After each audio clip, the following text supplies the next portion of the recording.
side left.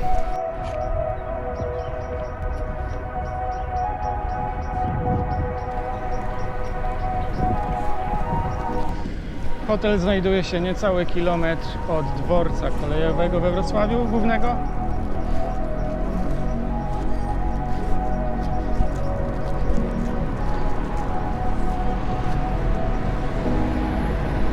Przystanek tramwajowy, który zabierze nas do rynku.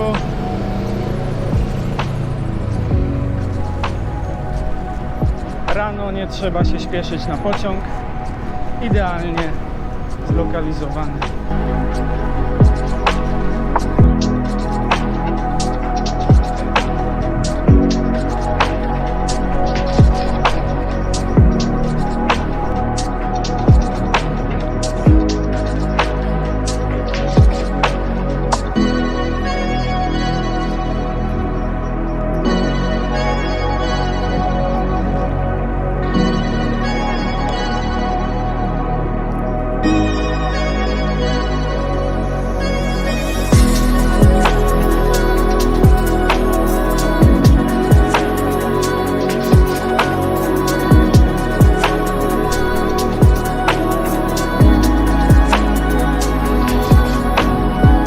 Pachnie nowością.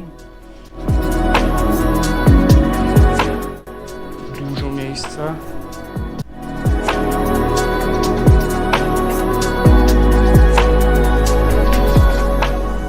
Sprawdzimy toaletę.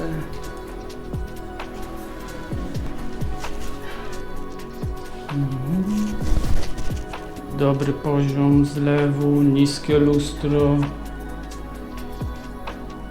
Uchwyty, no jak zwykle wysoko montowanie słuchawki prysznicowej. A sprawdźmy, jak to się... Ciężkie jest. Duże siedzisko. Twarde, ale duże, więc to dobrze.